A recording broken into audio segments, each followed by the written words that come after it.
Alright, hello everybody, this is the Buff Shaman. I am going to be doing a response video of sorts to Nonat1's Pathfinder Remastered Class Changes I Want to See video.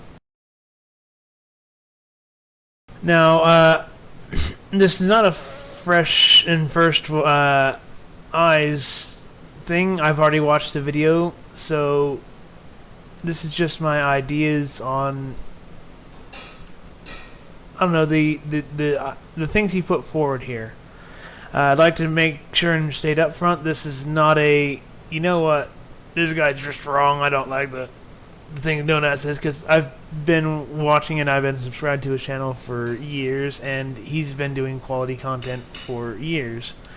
So, this is just, I disagree with him on some things, I agree with him on some things, and I think some of the things he has touches on things that need to happen, but then don't go far enough, or sometimes just don't go far. Just go a little bit too far. All right, so here we go. Howdy, my name is Nonat, and in case you're living under a rock in the Pathfinder 2e sphere, a few weeks back, Paizo dropped a bombshell of an announcement, and that is that Pathfinder 2nd Edition is getting remastered. As we are approaching its, what, 3rd year anniversary? 4th year anniversary? I don't know, the last 5 years of my life have been a blur. Paizo has decided, hey, we made some mistakes along the way, there's a few things we want to correct, so let's go ahead and do that. They are going to be publishing a whole new core rulebook, advanced player's guide, bestiaries, and game mastery guide. However, it's all going to be way more organized, way more errata with both the modern errata we've gotten over the years, as well as some interesting changes to the system. Now, they have very clearly stated that if you already own the game, you will not need to buy these books, and all the changes that go into them are going to be available for free on websites like Archives of Nethys. But it has my little theory brain turning. You know, if they're taking this opportunity to fix things that people don't like, or things that they wish they had done differently, what could that mean for all of our favorite classes? Like, we already know that they're going to be reorganizing the rule books. You know, they've heard people complaining over the last 3 years that the worst thing about Pathfinder 2nd Edition is the core player's handbook. So when we get Player Core 1 this October, I'm excited to see not only how if it's going to be better organized, but what changes are we going to see to the class. So I thought it would be fun to make this video as my slow return back to making content, because I haven't posted a video in a few weeks. Thank you to everyone who gave me the time and the support to get through this really rough time in my life, but I'm proud to say I am on my way back. Probably not going to be 3 videos a week. I haven't returned to live streaming yet, but I'm going to be putting stuff out when I can, because I miss it. I miss talking to you. I miss talking to this weird metallic microphone in front of my face that then translates to me yelling at you over your computer. Now, with that part, we definitely want to see you back as a community. I'm sure that's most people watching this video are going to be in agreement there. You've been through a lot recently, and we understand. You need to take care of yourself, mate. So, if you need more time, take more time, but we definitely want to see you back.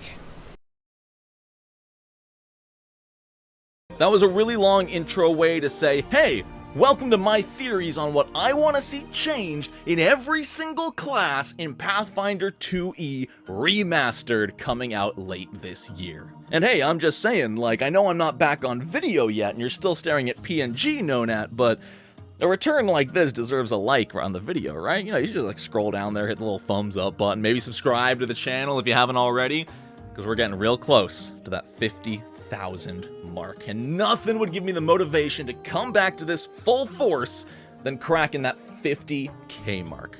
Anyway, let's talk classes. Going in alphabetical order, we are going to start with the Alchemist, probably the most problematic class in the greater community's opinion. If you know me, I don't have any problems with the Alchemist personally, but it must mean something when a great percentage of players really steer away from the Alchemist or just dislike its overall gameplay style, and it usually boils down to one thing: accuracy. Alchemists get garbage progression in their accuracy, plus it doesn't use their primary ability score. You know, alchemists are intelligence-based characters, but if you're throwing bombs, you're using dexterity. So, there's a few changes here that I think would be refreshing to see in the remaster. Higher accuracy is first and foremost. I do believe alchemists should probably get the same progression as a standard martial class. Your rangers, your barbarians, your monks, give them expert at level 5, give them master at level 13, maybe even legendary at 19. But, and this is a huge but, if accuracy goes up, front-loaded damage needs to go down. Because alchemists, if they're going to be just as accurate as everybody, need something to hold them back, because they still have access to so many more damage types than something like a ranger or a barbarian. You know, your ranger might be able to do piercing and slashing damage, maybe bludgeoning if you're weird and you have a hammer. An alchemist can still do piercing, slashing, and bludgeoning with a basic weapon, but they can also do fire, electric, cold, poison, acid. They can do all of these damage types, so they should not have the same front-loaded damage capability as someone like a ranger stuck to fewer damage types. So, here's my thought.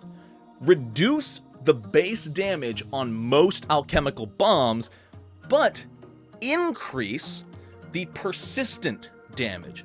Bombs already apply persistent damage on a normal hit, not a critical hit for a lot of them. You know, you throw an acid flask, it's going to inflict persistent acid damage. Start putting that persistent damage on almost all of the alchemist bombs. Your cold, your electric, your fire, all of those. Put at least 1 or 2 persistent damage on them and make the alchemist the king of persistent damage. Oh, you're fighting 6 trolls? Cool, that alchemist is gonna whip out their alchemist fire and start lighting each of them on fire, and by the 3rd round of combat, if they're still standing, they're ticking for weakness boosted persistent damage on multiple targets. Maybe let higher level alchemist bombs inflict persistent damage on the splash targets too. That would be amazing. So increase alchemist accuracy, reduce front load damage, but give them more and more persistent damage, because that would give alchemists a really cool class identity if their whole gimmick is just making people drip in acid.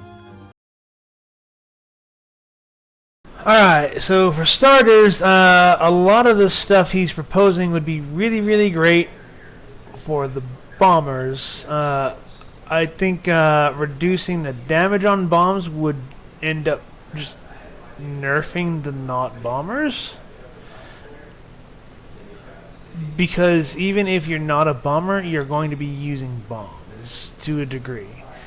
Usually in a quick alchemy in response to we need X damage type, but even then you quite probably be handing it off to your dex-based fighter or your ranger or some other martial to make the most out of that if you have it prepared with your advanced alchemy at the beginning of the day instead of in the heat of the moment.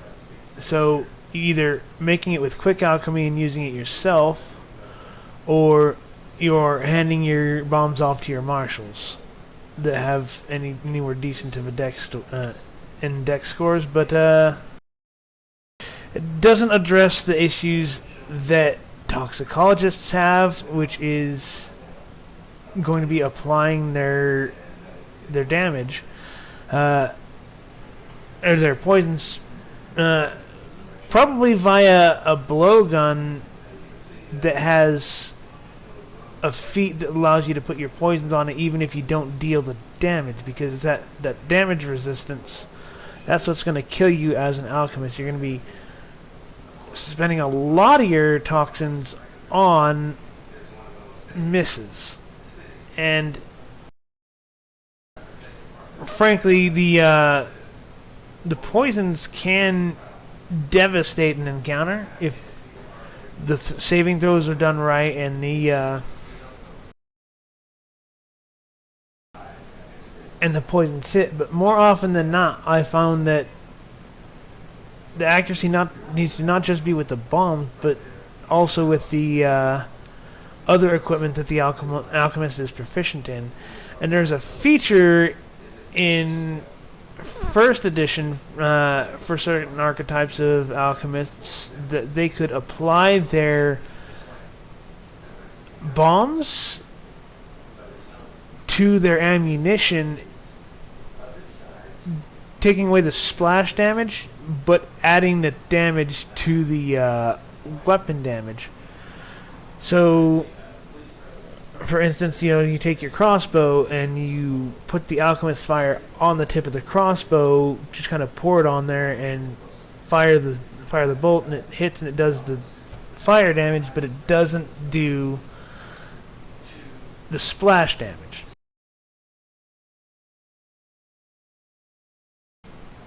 Another problem with the toxicologist is they cannot draw, apply, and attack in the same action, which a poisoner rogue can do that. They're a little bit behind on the action economy on their primary function of applying poisons. The chirurgeon needs a mid-step between the minor and lesser healing tonics, elixirs of life. Sorry about that. I just had a moment. But there's a lot of things that the alchemist needs tweaking on, and not the least of which is elixirs of life are constantly behind power of an equally leveled healing potion. And I think that can be addressed and even fixed if they allow them to use their intelligence modifier on elixirs of life that they apply. But overall, decreasing the base damage and increasing the splash damage would work for the persistent damage would work for the persistent damage bombs, but things like Ghost Charge, it wouldn't. So we need a solution for that as well. Or burn, or electrocute, or freeze to death, or inhale poison to eat them away from the inside. Let's move on to the next class. Next up, the Barbarian, which is actually being considered an advanced class in the remaster. It's going to be coming out in Player Core 2, but mainly because they needed to put 8 in Book 1, 8 in Book 2. Player Core 2 isn't going to be inherently more advanced, but I think it's also going to be inherently more advanced. It's going to have your Investigator, your Oracle, your Witch, your Barbarian, your Swashbuckler.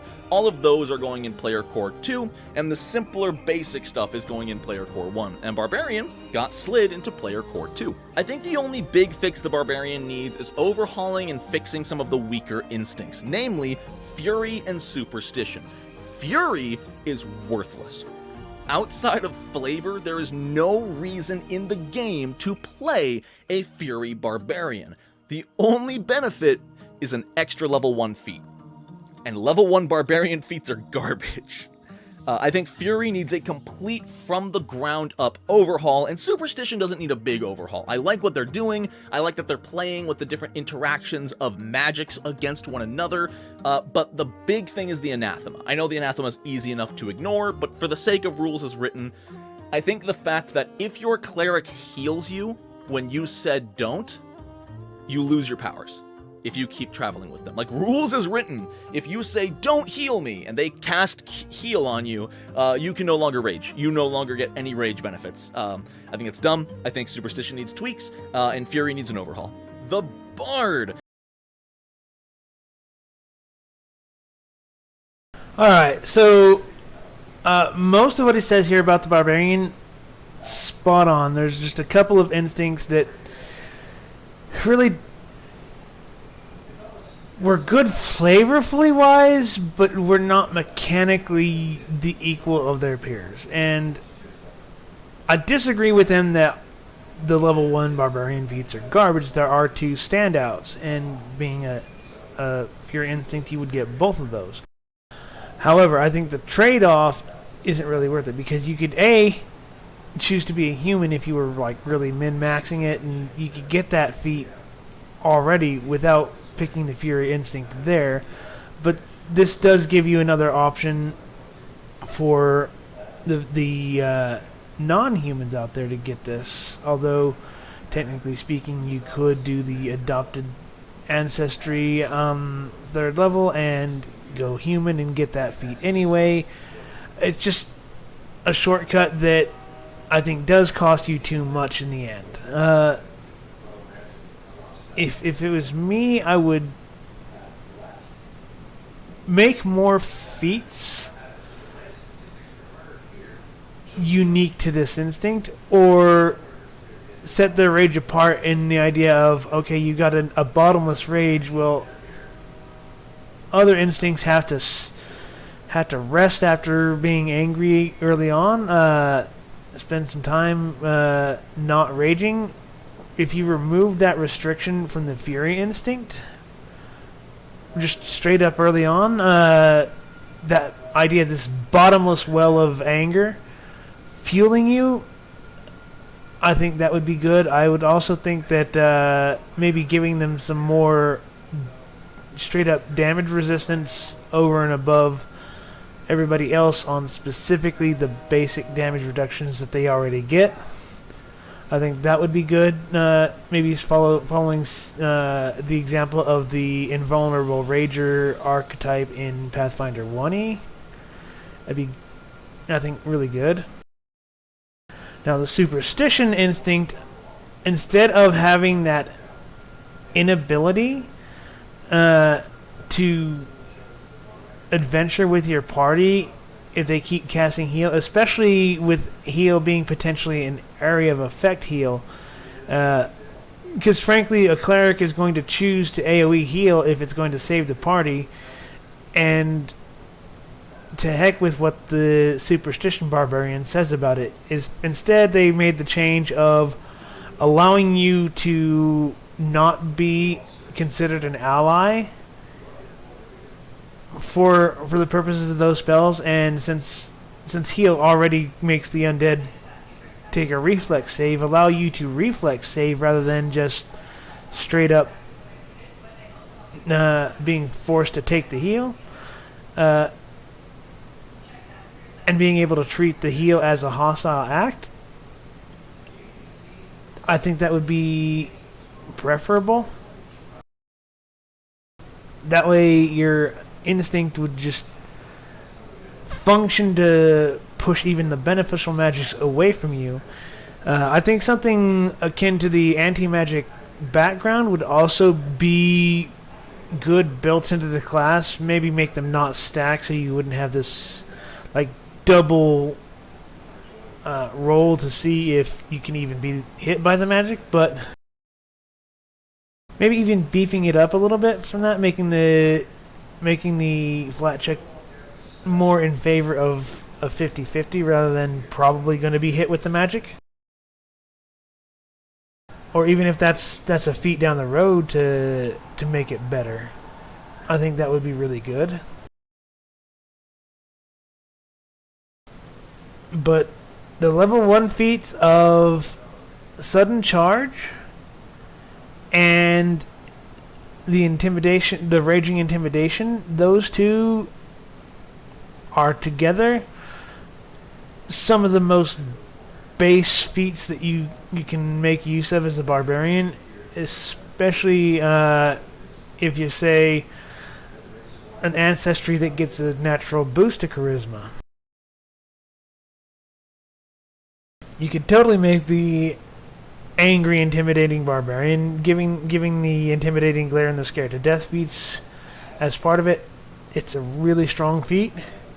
And Sudden Charge is action economy, action economy, action economy. So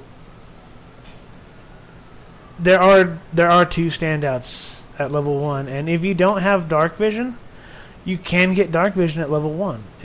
It's there. So maybe maybe there is reason to take the human and that instinct if you want to get that dark vision. I think the big thing with the Bard, it's honestly in a good place right now. The action economy, the effects, it feels impactful to a team, especially for a larger party, but I think each of the subclasses needs a little bit more class identity. Something just a little push to separate the enigma from the polymath. Because let me tell you, I don't know the difference. They give you a level 1 feat and a spell in your spellbook. But the one that needs the most help, in my opinion, is the Warrior Muse. Now, obviously, you can't just make it as good as a martial class, but I think there's room to play with it. It's so inherently weak, again, similar to the Alchemist, because it doesn't use its key ability score. If the Warrior Muse could, say, use their Charisma on attack rolls, still use Strength on damage rolls, but maybe let them use Charisma to attack with, that might be all the fix they need. Give them that +1, because their Charisma's always going to be higher than their Strength, unless they take a dip in Charisma to get 16 Strength or something. But they're never going to have an 18. They're always going to be behind, and I think maybe fixing the Warrior Muse by giving them Charisma to attack rolls would feel great. The Champion! I think they should... Okay, so I've actually had thoughts on the Warrior Muse of the Bard myself. I always thought that maybe add a component to the Inspire Courage. There we go. Inspire Courage, so that the Warrior Muse gets more benefit from it. Maybe putting a +1 to AC into the cantrip itself as a functional thing. So instead of just +1 to attack and damage... Wait, let me double check something real quick, because I might be...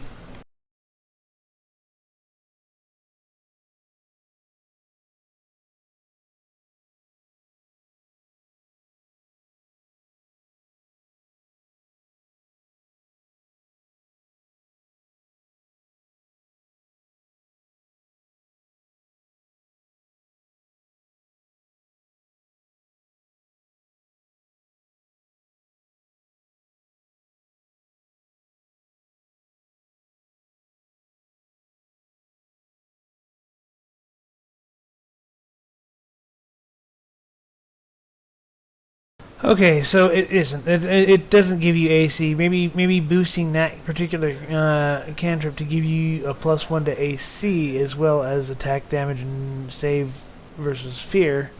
Make it all saves. Give the Warrior Muse that combat-focused nature. Just they're more inspiring. They're more courageous. They're more beneficial in a fight. So anyway, but mostly, yeah, pretty good. Remove alignment from champions. Oh hey, guess what they are? They are removing alignment from Pathfinder 2e entirely. If you weren't aware, alignment is being removed as any kind of mechanic, and instead, champions are just going to pick a subclass and they'll have their basic tenets to follow, the basic things that allow them to be that kind of champion. But what this might mean is, as long as you follow the tyrant tenets that say to crush those beneath you and assert your dominance, maybe you can be lawful neutral or even lawful good, as long as you are still asserting your dominance and proving yourself, because a tyrant lawful good champion sounds freaking amazing. I'm talking like Hell Knight style, you know? A lawful good Hell Knight who is doing everything for the good of the people, for the good of the law, but won't let anyone stand in their way. That would be awesome. Well, this was something that a lot of us were saying right from the release of the evil versions of the champion. The tyrant was always, in my mind, the guy that was, I have to do these terrible things for the good of the people, for the good of the nation, for the good of society overall. yeah, that kid's still a loaf of bread. They may be a kid, but I still have to cut their hands off because they stole a loaf of bread. I have to do it. I have to be ruthless in my application of the law. I have to make punishment harsh and a real deterrent to crime and disorder. I have to do it because that is for the good. And the inability to knowingly do things for the good mechanically built into the tyrant essentially made them the classic 1930s to 1950s sci-fi villain with the goatee and going, I am so evil, yes! I mean, for me, the most compelling villains, the best villains that you have, you can understand why they went the way they went. And you could see yourself maybe having gone down the same path if it was you. That gives a connection, and I think there's something that speaks to our internal selves with that, because none of us are perfect, and in fact, all of us do bad. All of us are sinners. We're terrible things. Sometimes we just are, and we strive for better, but we don't always achieve it. Sometimes we fall far short, even in the best of intent. I would love that. The cleric. What do we want? More subclasses! When do we want them? Probably in October when the book comes out. Yeah, give the cleric a third subclass. Please, Paizo, please! It's had 2 subclasses for 3 years! You know how many subclasses Oracle has? I don't, but it's more than 2!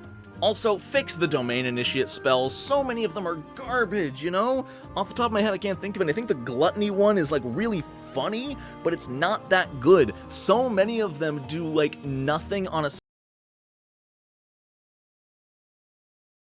Okay, I want to make a quick note here on this focus spell. This focus spell isn't the worst focus spell in the game. It's just very situational and niche.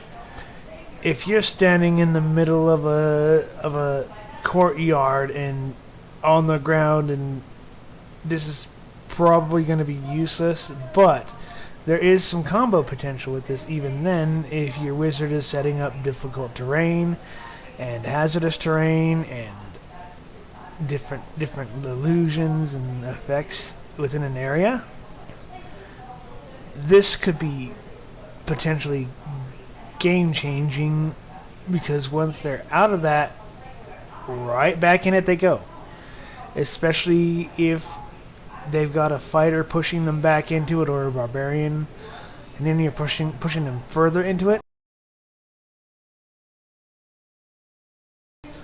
But also, let's say you're a fighter and a bad guy are fighting on the top of a cliff, and they're right there at the edge, and you just like, oh, you know what? And they fall off. Well, that's pretty awesome. That's an epic use of this spell. There are domain spells I have seen that are completely and totally flavorful, and only flavorful. They don't even really, mechanically speaking anyway, do anything in out of combat situations. It's like, oh, I make butterflies. That's not literally one of them, but it might be. I wouldn't be surprised. But he is right. Domain spells need to be fixed. Just, I don't agree with this particular choice here. Success, or even on a success or a failed saving throw, it'll just inflict, like, Fascinated, which is just worthless. So please improve some of those low-level domain spells, okay? Okay, love you. Kisses. The Druid? Honestly, the Druid's in a great place right now. I don't think it needs a lot of fixes. The subclasses are similar to the Bard, and yet they still have way more identity, especially things like the Wild Order and the Animal Order.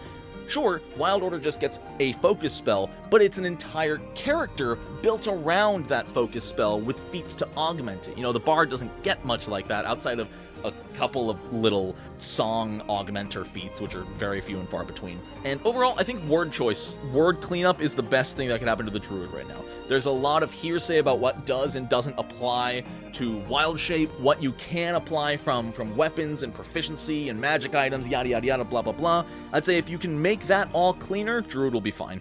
The fight. Okay, now I have seen a lot of people underestimate Druid focus spells and Druid subclasses. Now granted, the Leaf Order is probably potentially the weakest, but do not underestimate a Familiar. A Familiar can give you a lot of really good things. I mean, a Leshy Familiar can suck the smoke out of the air and clear it up, and I've been in a few places without that feature where that feature would have saved a party member's life. We did Age of Ashes, and we've done Kingmaker in games I've played, and both of those have a place where a Leshy being able to suck the smoke out of an area and purify the air would have made a difference. One of our party members, in fact our champion, ended up getting lost in the smoke-filled room in Kingmaker, and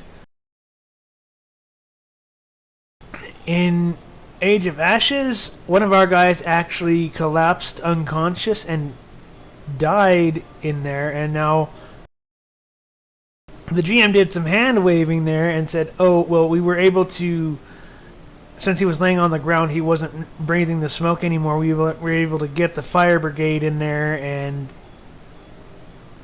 put the fire out and recover him before he actually succumbed to the smoke. But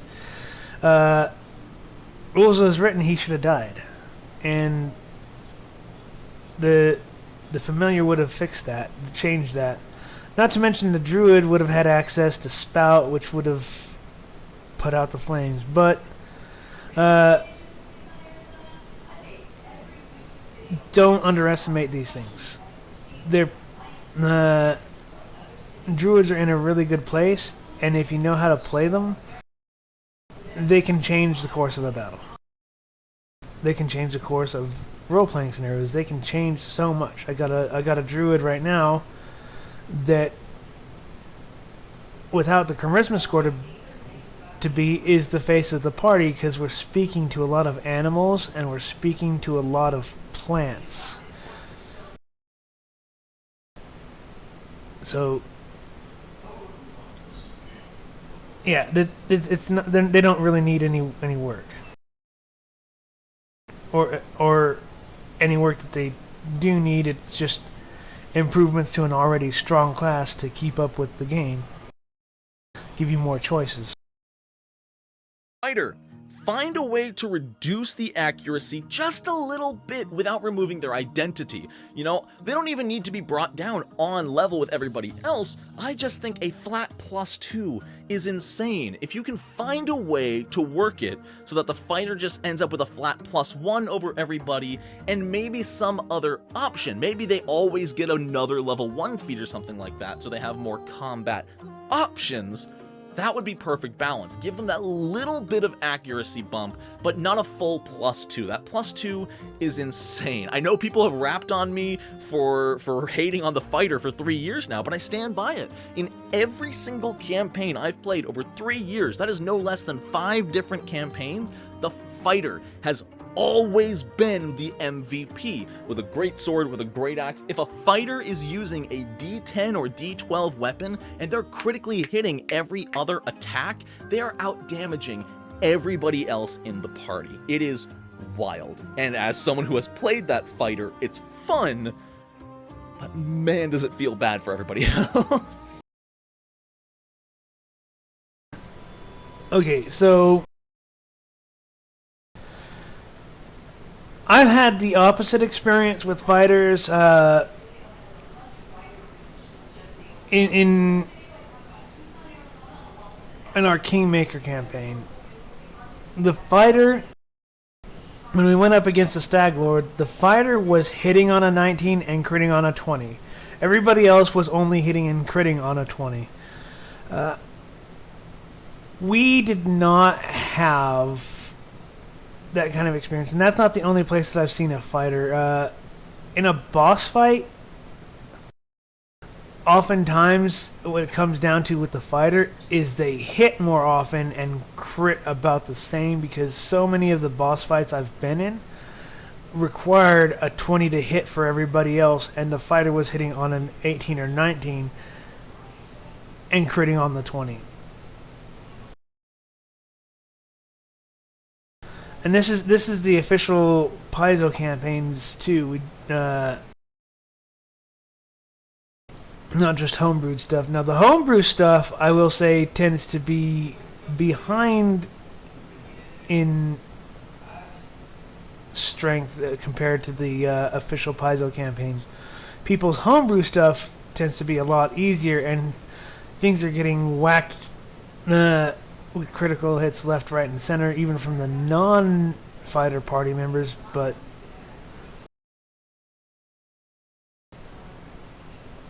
I think the fighters are in a good place in the campaigns that are well designed around having them there. Their criticals don't seem to pop off that much more than everybody else's. They just tend to hit a lot more. And that in and of itself is going to put them ahead of most other marshals, if not all of them. But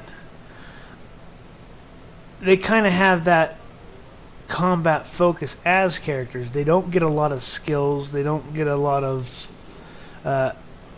wiggle room in comparison to, say, a champion, which does and has good mechanical reasons to do other things. The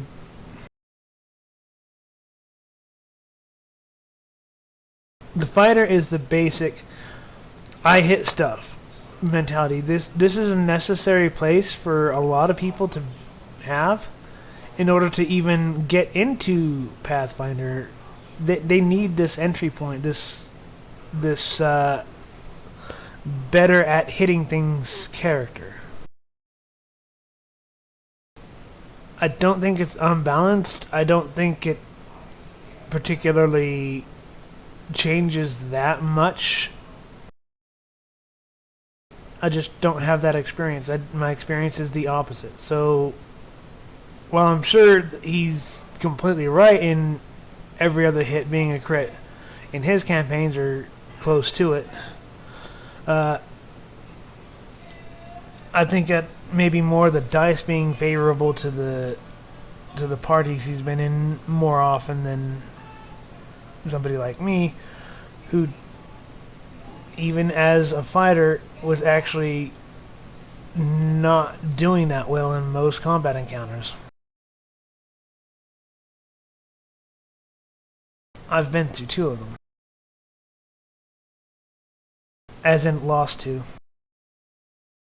The Investigator's also in a really great place similar to the Druid. I think the only thing I'd like to see is maybe replacing their knockoff sneak attack with something a little more unique. You know, they've already got their strategic strike, which lets them or devise a stratagem, which lets them use their intelligence in place of attack rolls and stuff. I think they could go even farther with that. Keep using the intelligence, and rather than just saying, it's sneak attack but half the damage of a rogue, maybe give them something a little more unique. That feels like something that was left over from Pathfinder 1E, where the Investigator basically was a fancy rogue. The Monk, phenomenal design. Alright, so in several campaigns we've had investigators, and there has been a real, genuine advantage to them rolling that devise a stratagem. I'm targeting that guy, and, well, that's a miss. And then deciding, well, in that case, I'm going to hit that guy. And they get that second chance without accumulating their multiple attack penalty. It's amazing how strong not having that map on a failed attack roll the first go is, especially with one of my campaigns wherein we have an investigator that uses a coat pistol, which he calls the Gentleman Caller. Having to reload that, excuse me, something in my eye. Having to reload that makes it even more valuable to use that devise a stratagem, and he's uncovered a lot of holes in creatures that we otherwise wouldn't have had the action economy to figure out, and we would have been in trouble, except he can go recall knowledge with devise a stratagem every time. It just... Maybe, yeah, they need a little bit more flavor, identity, rather than reskin sneak attack, but I don't necessarily think they need a boost. Just maybe, yeah, maybe reflavoring things. Doesn't need a change. So many stances, so many options, all giving unique benefits, yet none feeling outright better than the others. You've got your mountain stance for strength monks, you've got your crane stance for defensive monks, you've got your dragon stance for big number monks.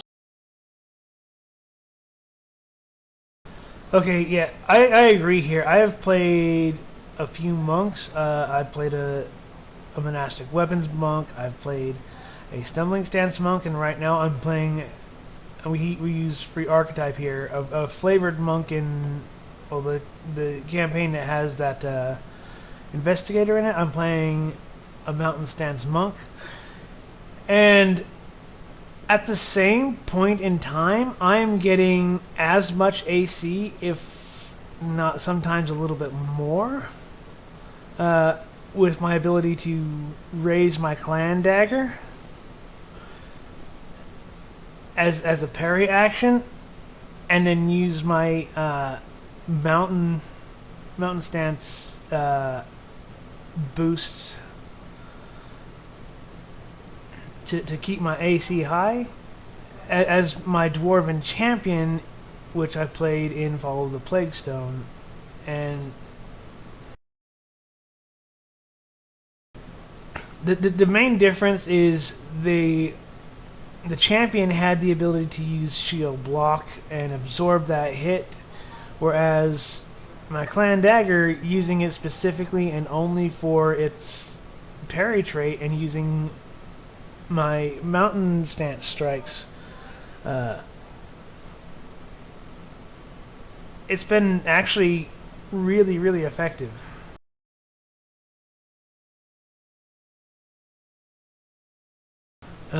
You can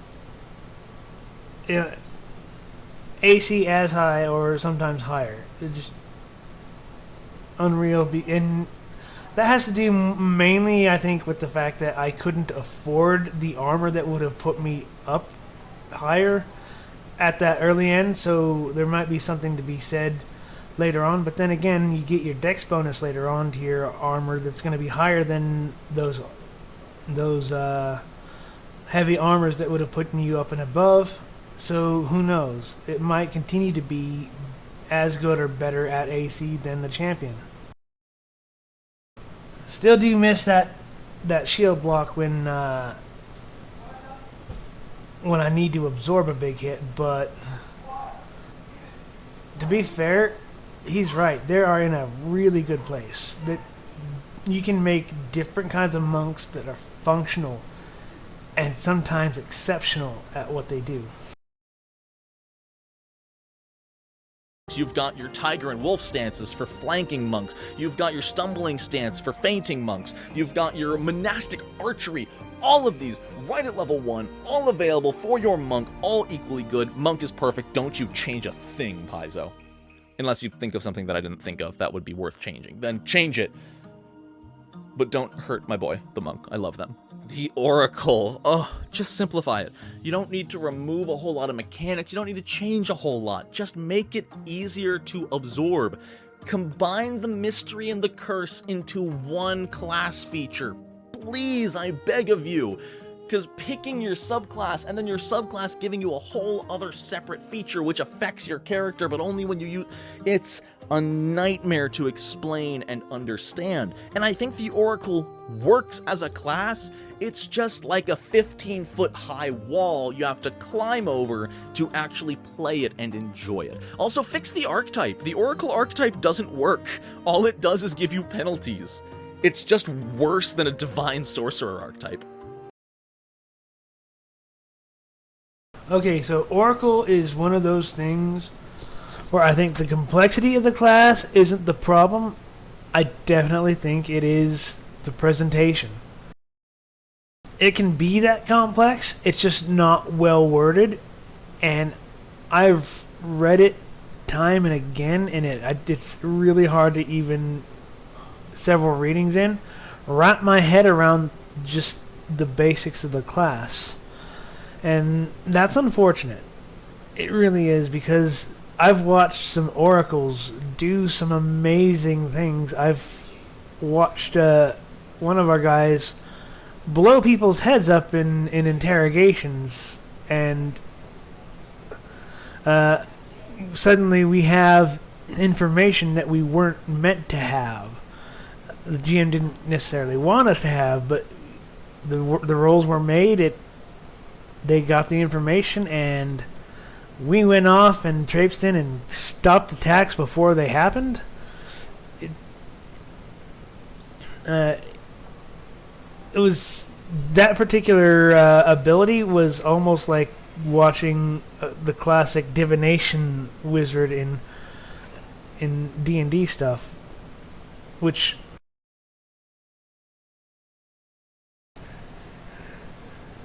divination, I'm not going to get into too much of it now, is not very good in Pathfinder 2nd Edition. I'm sorry to say.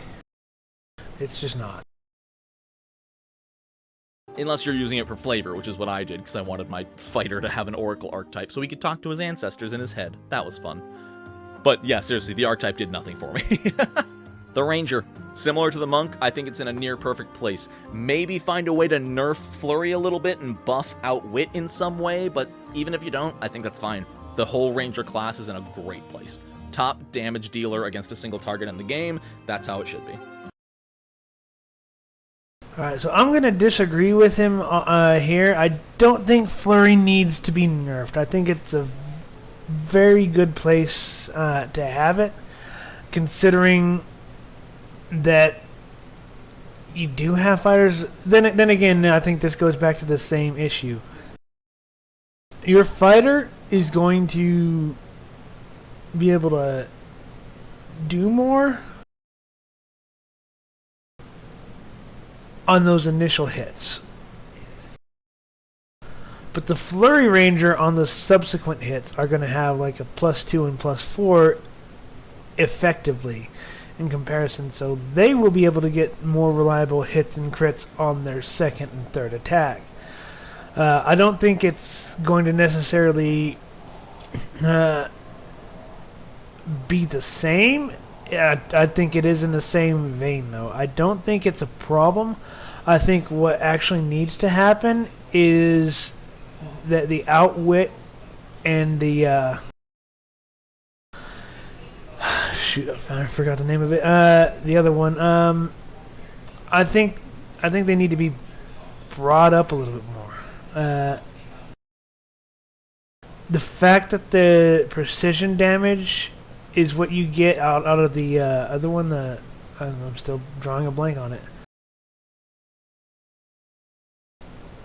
Anyway, I think that its precision damage gives a problem in parity to it in comparison, and the fact that it only applies once is also a problem to it. You can get more damage out of, let's say, a great pick Flurry Ranger than that particular Ranger. And Outwit relies too heavily on a mechanic which Recall Knowledge is one of those where the GMs hand wave a lot and alter a lot because its base functionality makes it penalizing to use repeatedly. So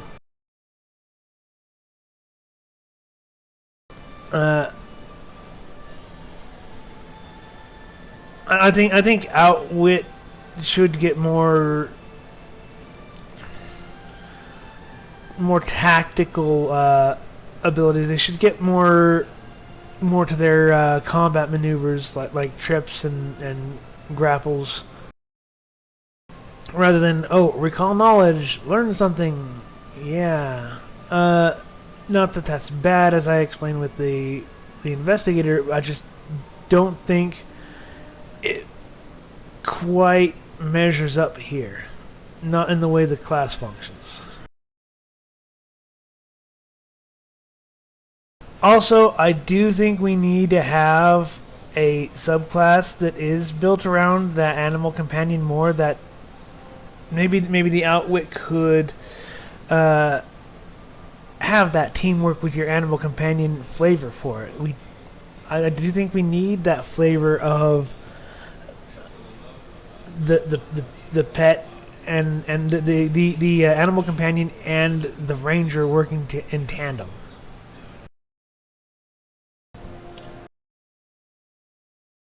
Same with the rogue. Still love it. Skill junkie to the extreme, become an expert or master in almost every single skill in the game, and just outshine your friends at everything out of combat, and then hide behind them when someone pulls out a sword. Doesn't really need anything. The sneak attack feels good, their damage is good enough that even if they're lower on average than other players, it's only by a little bit, and it doesn't feel unfair because they're so useful outside of combat. The source. Alright, so one of the issues that I have with rogues is with a particular subclass. The way the Eldritch Trickster subclass works, I've actually had it be a problem in tables, particularly the ones that use free archetype, because we use virtual tabletops a lot, and a lot of the GMs are just learning the system and they're using the free archetype, and they're sitting there looking at things like Ancient Elf and Eldritch Trickster, which I've seen somebody bring both of those as a rogue, and what did they throw into it? It was they threw in another class to it, and the GM was telling me that he didn't know how to handle that outside of and we discussed it well, and I just said, well, I guess the main thing I would do is treat it like the free archetype is its own thing, but in order to advance their Ancient Elf and their Eldritch Trickster, that they would actually have to spend class feats on it if they wanted to do it that way. And that was me just making a suggestion that I had no idea what I was talking about either, but it sounded logical to me. It can be confusing, and I'd like to see the Eldritch Trickster, rather than dipping into an archetype for their magical abilities, I'd like to see it innately part of the class, and I'd like to see it. You pick either a repertoire or a prepared thing, and a spontaneous or prepared, and maybe have a choice on your tradition. And from there, have it be part of the rogue's character rather than something from outside the rogue that's kind of brought in. It feels like trying to do a foreign. I don't know how to word this right. A foreign ammunition type to a weapon that it isn't built for it, but can use it. It's just a little clunky and a little inaccurate.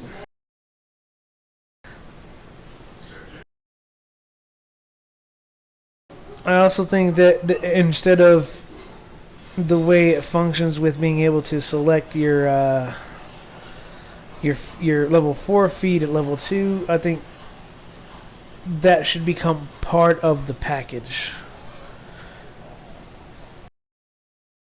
Maybe at a slower progression, but a sneak attack. I mean, if it had a slower progression of sneak attack, but came as part of the package, I think that would be more functional as well.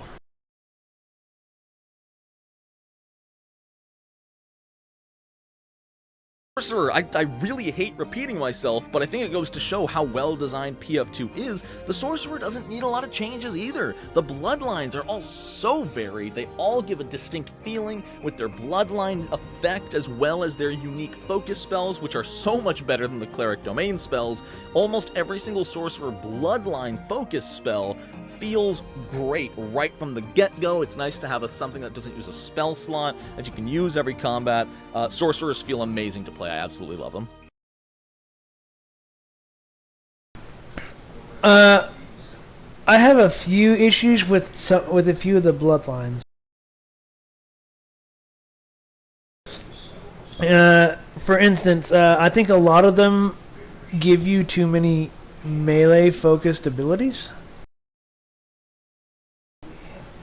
Trying to put you up in front, so a lot of their bloodline features only become useful when you're in the thick of it. In addition to that, I think I think some of the occult-based bloodlines should be weirder. And what I mean by that is, when you think of eldritch horror, it's strange, it's odd, and it's terrifying because of its oddity. And I think that needs to be more expressed within the bloodlines themselves. And I mean, let me go to back to the website and show you.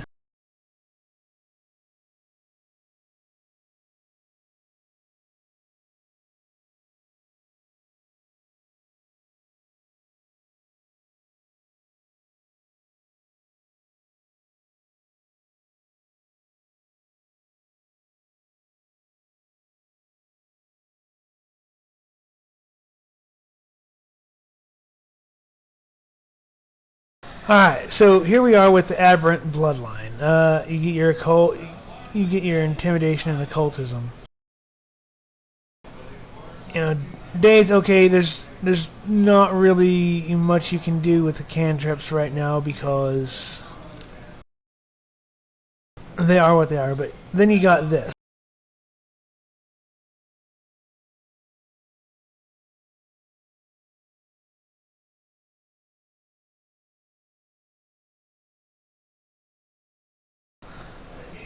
Okay, so on the one hand, you have the delivery of touch spells from a reach of 10 feet.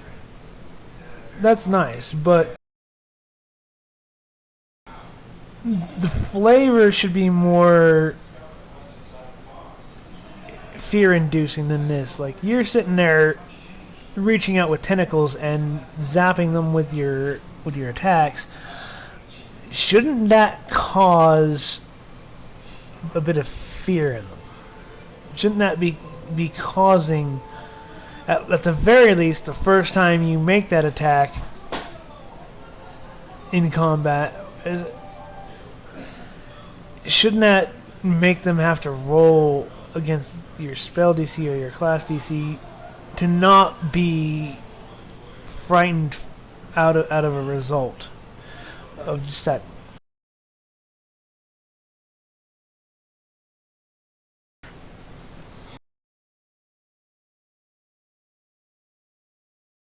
And the rest of these, none of these have any, like, I think fear-causing spells should be on this list. Dread, despair, fear, that's what Eldritch Horror is about. It doesn't really fit the Eldritch Horror theme, and it should. This is basically a Great Old One type being that you're getting your powers from.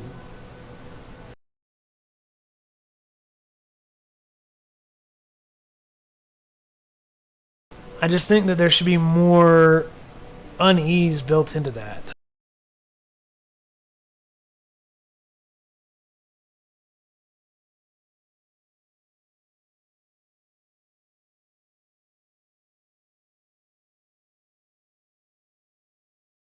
And as far as the Hag bloodline goes, I don't know. I mean, Illusory Disguise is good, but I really think that there should be more. Granted, spells are capable of being outside traditions. I think there should be more illusory spells put into this list. Hidden, deceptive, mysterious. I just don't think it feels that way.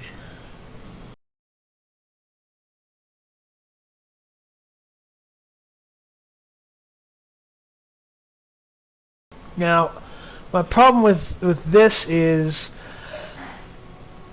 divination is not very good in Pathfinder 2nd Edition. And what I mean by that, in comparison to, say, Dungeons and Dragons, and of course, you have to make this comparison, you get things out of divination that are fate-shifting abilities.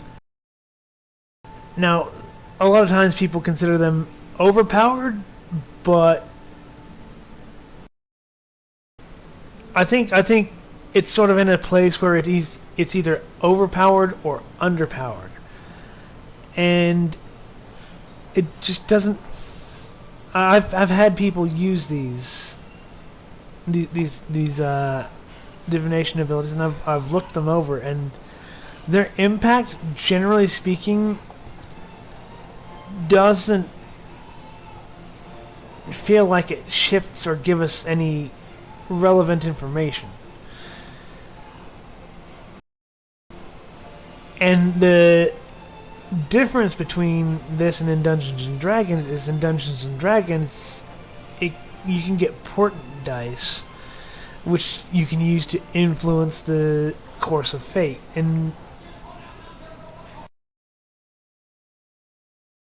Or you can give advantage or disadvantage, and you don't have those effects in this game, and it just feels underwhelming. It doesn't feel powerful.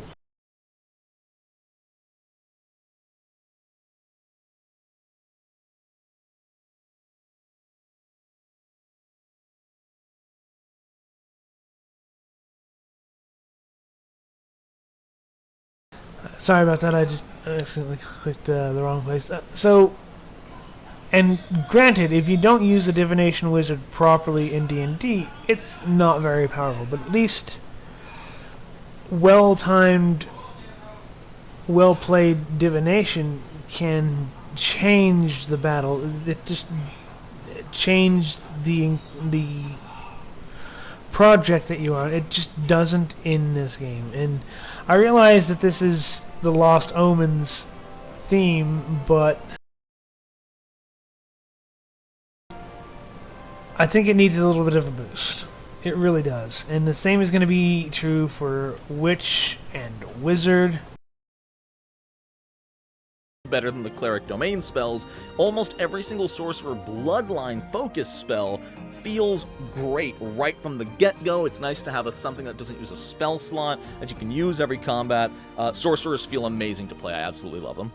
Swashbuckler does need one change, and it's sort of an overarching change that I don't know how easy it would be to implement, but there needs to be more of a reason to keep panache over just spamming finishers. Having played a short campaign with a Swashbuckler, they never really felt a need to hold on to their panache. Sure, they could deal 1 extra damage this turn, or they could deal 2d6 extra damage this turn and then just tumble through again. When you have an 18 dexterity, do you know how easy it is to tumble through every enemy in the game? You're better off just using 1 finisher per turn, tumbling through, and then, oh no, did you roll a 2 and fail to tumble through? Well, guess what? You used your finisher. You're not attacking again. Just tumble through again, or if you're a braggart, demoralize them. Swashbucklers get caught in an interesting loop of just tumble through. Did that work? Finisher. Did it fail? Tumble through. Did it work? Finisher. Rinse and repeat. Make sure you have panache at the end of your turn so you can stab someone next turn. There needs to be more reason to keep that panache, and whether that's upgrading precise strikes or giving some kind of bonus elsewhere, I think that would be the fix it needs. The Witch. The Witch has...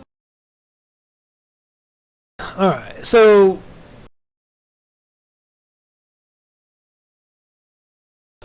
Sorry, I forgot to put that size up again.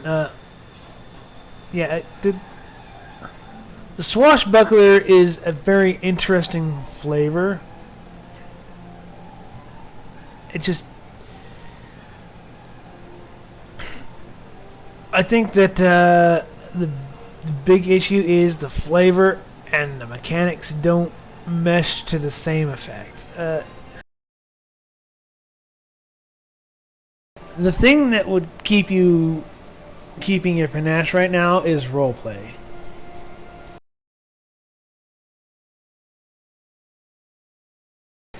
And there's think about a lot of the classic, especially the comical ones, the comical swashbuckler characters.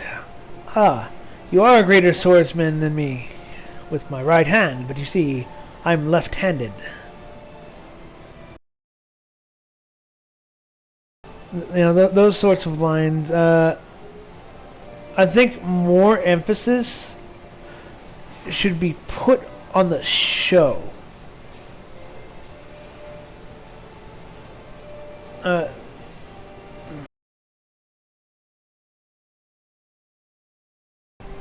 I think braggarts are probably the most thematically accurate, but so are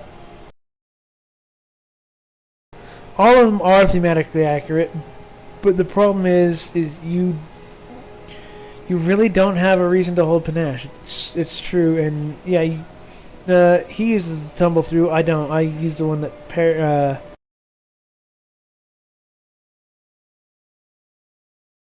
The deception based one. I forget the name of. And I know I do tend to forget names a lot on the spot. So.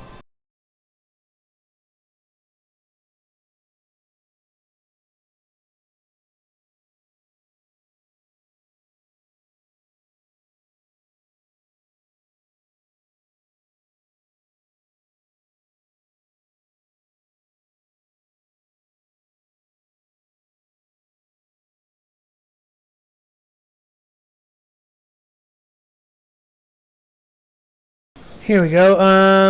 Fencer, the fencer style.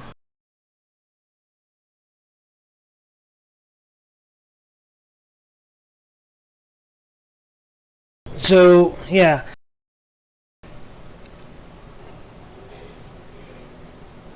The braggart is definitely the most thematically accurate, but the fencer is... It's not an unthematic one. It's just not the classic movie or book swashbuckler that you'd be used to seeing. It's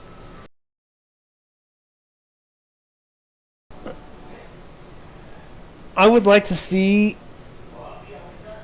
more from panache, like being able to better feint, better parry, better disarm, whatever you want to, what have you.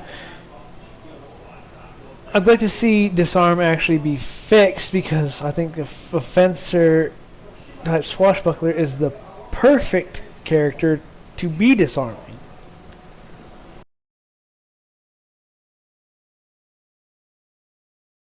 But regardless, fencers do have a thematic to mechanic issue. They don't. They don't have a reason to be suave or debonair. It just predictability is the opposite of what a swashbuckler should be. The swashbuckler uses the environment, uses everything around them, uses their wits, their words, their charismatic swagger. It's just... I honestly think being able to do damage with panache, using those maneuvers and those actions that normally don't, being able to deal mental damage as a braggart, I think would be awesome. I think that'd be amazing to have. It just... you should have your panache to be able to do it.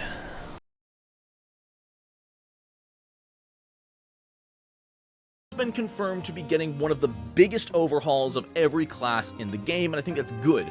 As it stands right now, the witch is a wizard with a cat.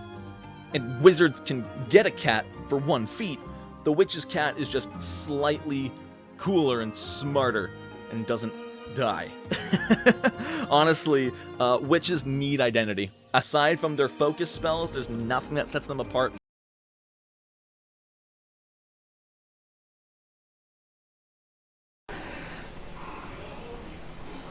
When we've been in combat with witches in parties that I've been in, they are trying to set up their multiple hexes on multiple enemies as those enemy dies regardless of what the witch did. So the witch's identity, as far as I can see, is... I hex you, it doesn't matter, you die anyway. And when it's been something that is a big boss, they've been unable to land their hexes a large percentage of the time. The saves get made so they can't just stack up hexes on the same...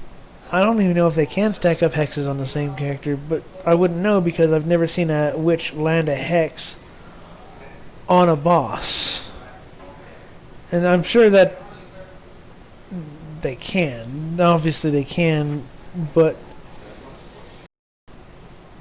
it honestly feels like their entire identity revolves around them doing something that is counterproductive to the rest of combat.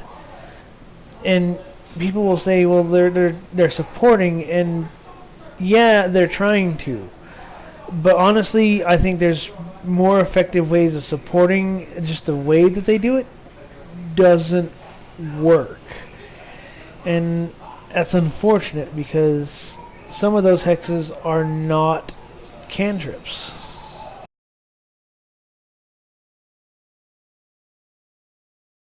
Cackle would be an amazing thing if you could actually get those to work properly. But I've never seen a good case for Cackle because the witch lands a hex, the enemy dies, it would have died anyway. They spend one action sustaining it if that enemy doesn't die, and they try and hex another thing and it gets resisted, and it relies too much on stacking stuff up on things that aren't going to be around long enough to make it worth it. You're better off just spending a spell slot on a more powerful effect, or spending a cantrip slot on a more powerful effect even.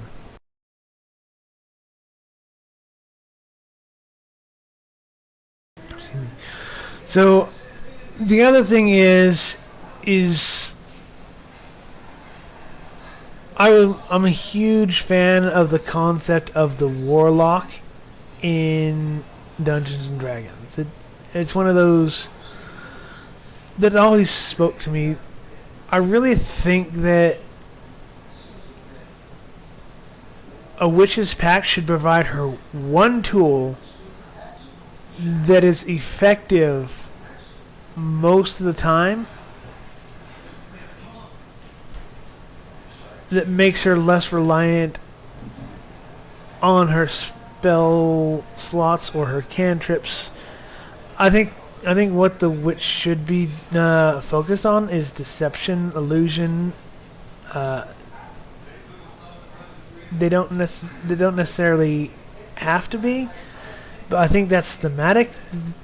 A witch should be in hiding about what she is. Oh yeah, people recognize you're familiar, but then again, I may be just going off of European folklore too much. The history of witches within our own past. And I think the stigma is important flavorfully to being a witch.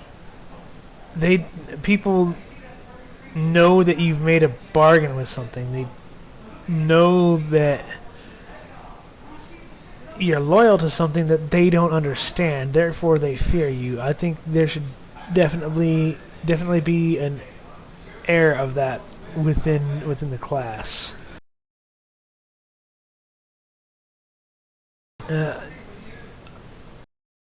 I agree with the needing of identity here. They do feel like weaker wizards, to be fair. And wizards can be incredibly powerful, and they can be incredibly weak if not played well. The same is true for the witch. From the wizard, they feel like a wizard with a different coat of paint, and they need that special something. I don't know what that is. I really have no idea, because witch and wizard have always sort of been synonyms for me. I don't know how they're going to change them, but maybe we'll find out in the remaster. One thought I actually do have here, again reaching back into Pathfinder 1st Edition, is moving kind of sort of into an in-between, a hybrid thing, if you will. There's a class in Pathfinder 1st Edition which kind of strikes a balance between a prepared and a spontaneous caster, which they prepare their spells, but they don't have to say prepare magic missile 3 times in order to cast it 3 times. They prepare magic missile once, they prepare cause fear once, and they prepare burning hands once, and they can cast 3 burning hands, 3 magic missiles, 3 cause fears, or any combination thereof. And I think having fewer spell slots would be a good trade-off for that. Fewer spell slots, and something to rely on that is not spell slot based. Something like Eldritch Blast, from maybe not exactly the same. Maybe something that maybe it does damage, but it produces a similar effect of a hex. But you know, you got your attack roll, and then you got your saving throw. You do damage with your attack roll, and the saving throw kicks in for the debuff. And I think that should be tied to the patron.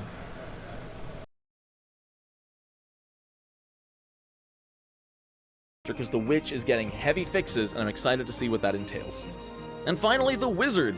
Not much change needed, really. Maybe if they want to add some spice to it, they'll add some new first level feats, because as it stands, wizards have the most boring level 2 and 1 feats in the game. You don't even get a feat at level 1 unless your subclass gives you one, and then at level 2, you've got some really lackluster options. You know, silence metamagic is kind of okay, reach and widen spell are cool, but overall, I'd like to see some more character-specific feat options for the wizard, something that upgrades prestidigitation, or does something cool with your familiar, or something like that, outside of just, you know, enhanced familiar or a cantrip expansion. You know, everything they get is very black and white, cut and dry. I'd like to see a little more flavor.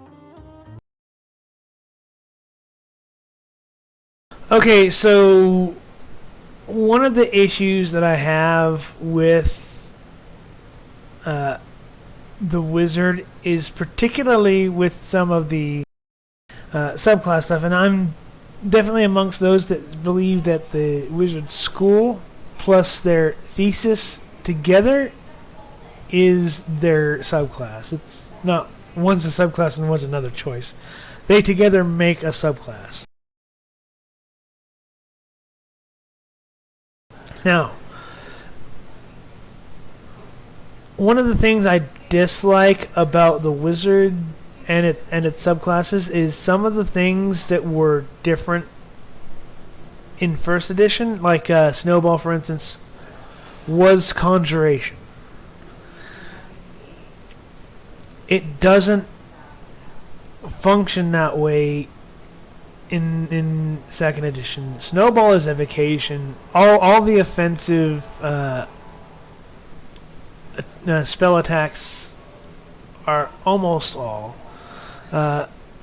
evocation if they have an attack roll. A couple of exceptions to that. Transmutation gets the claw, the gouging claws. I think Days is, I can't remember off the top of my head. I think that's different. But I'm speaking specifically of the arcane spell list also. Definitely elemental damage is evocation, and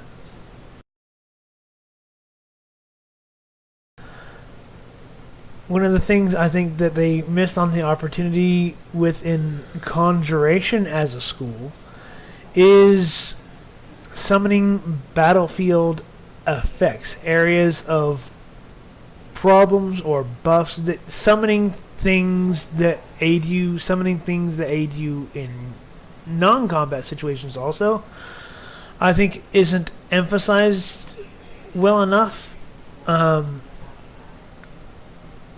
I think that the prestidigitation spell in particular could benefit from a rules change, specifically dealing with conjuration. Making a weapon or a tool of some sort with prestidigitation, maybe it should still be shoddy, but it should be functional, maybe. I can summon a shoddy set of lockpicks that I can actually use to pick a lock. Whereas right now, it's just kind of like I can use prestidigitation to summon things that I can throw at you, and they just dissipate on impact, doing nothing. It's fun roleplay wise, but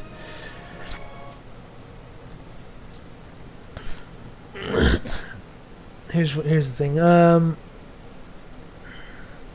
Let's say I take that thing and I summon a pebble with prestidigitation. I chuck it over there at the end of the hall to get the enemy to go over there. I then have to make a deception check. Most GMs will do this, that I've found. And so there's a mechanical issue of I can't just... I have to make the roll. On something that is charisma based, which most wizards aren't going to have much of. So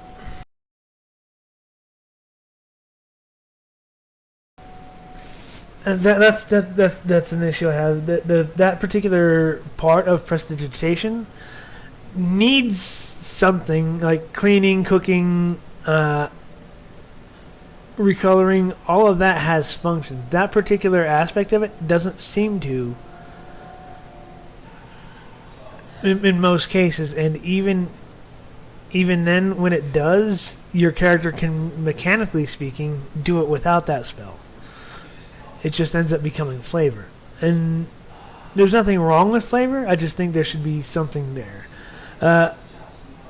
I'm going to reiterate my issues with divination here, and there's actually more issues with divination here than there is with other classes having it, because with divination here, one of the things that divination did in D&D is it gives you spell slots back. It gives you a cascading casting thing. Now that exists here, but it's more of a universalist thing now, which is actually something I really like, but because of the weakness of divination and the divination school, I think that changes need to happen.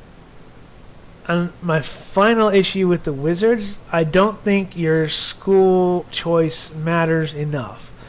I think you should have school-specific feats, and we have a couple, but I think we need more.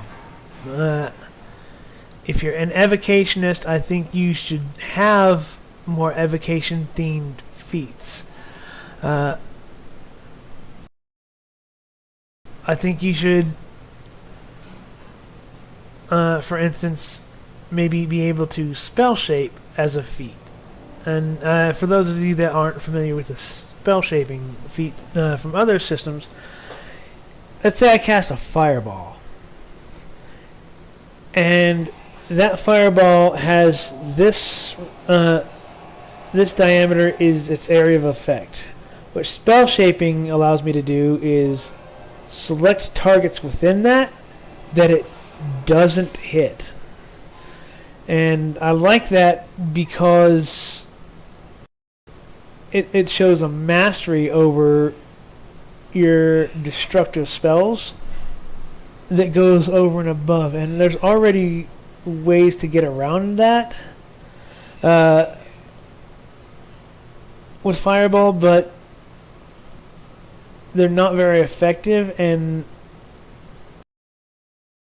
they're not very thematic as a mastery over the spells. Another good example is, let's say, Burning Hands. I can use Burning Hands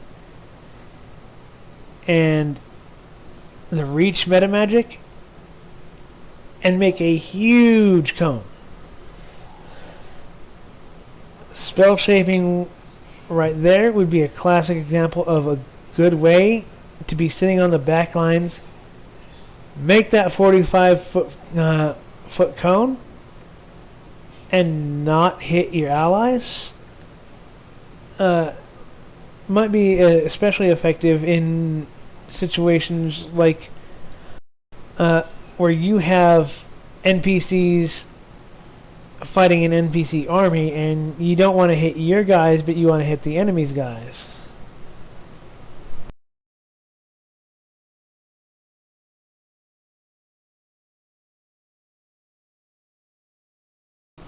That's the sort of thing, that's the sort of flavor I think is missing from schools. I think each school should have a mastery line of that school that you could pick up, which would include the school spell, because a lot of the time the school spells are competing with other really good feats at the same level that affect everything. Having an investment into that school spell, I think, to continue your mastery feats in a direction with your school, I think would be a good, strong, compelling reason to take it. Because as it stands in a lot of cases, I don't take the second focus spell for the school. It just, a lot of them aren't worth it. There's better feats in both role-playing and combat to have.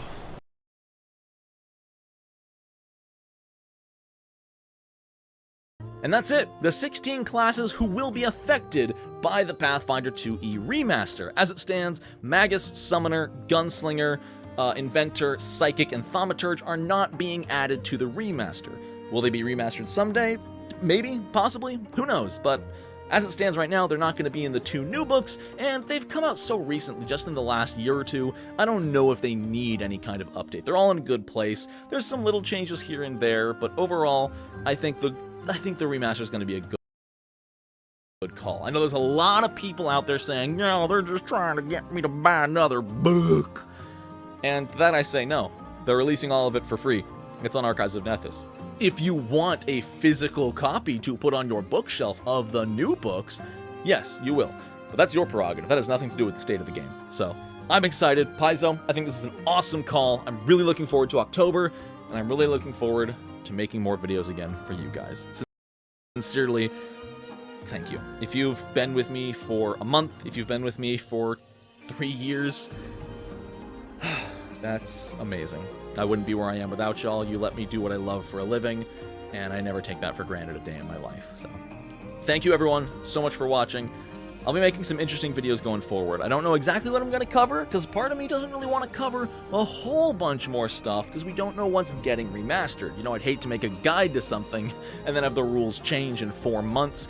Also, when October comes out, I'm going to need to go back through all my old videos and put old or outdated on a lot of them. So we'll cross that bridge when we come to it. I'm going to be finding some stuff. If I happen to upload stuff that isn't necessarily Pathfinder 2e directly, maybe I'll play around with some stuff just to see how it feels. That's why. It's because I'm waiting until October for the remaster to come out. If I happen to upload a video that isn't Pathfinder, I promise it's not because I hate Pathfinder. So thank you all for everything. I'll see you hopefully sooner rather than later. I hope you all have a wonderful rest of your day. And until next time, Nonat1s.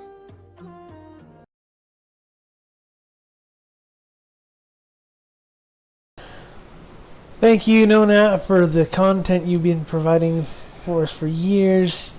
When I was trying to get into Pathfinder 2e, it was actually you that helped me find the Foundry community, because before that, I was on Roll20, and when I had looked into Foundry was still fairly new and definitely not the equal of Roll20. And by the time I finally got there, it was in part definitely because of you that I gave Foundry another go, and found that it was actually far superior to Roll20. And the community is far less elitist. I remember it had only been out for a few months, Pathfinder 2nd Edition, when I started trying to get into it. And the games on Roll20, what few of them there were consistently demanding experience in Pathfinder 2nd Edition. They were not okay with new players. And Foundry's community was far superior in this regard, and I wouldn't have been there, at least not as soon as I was, if not for your channel. My ability to even make a response to this is because your channel existed. And I just want you to know, if you watch this, that I appreciate it. This is the Buff Shaman signing off. Take it easy.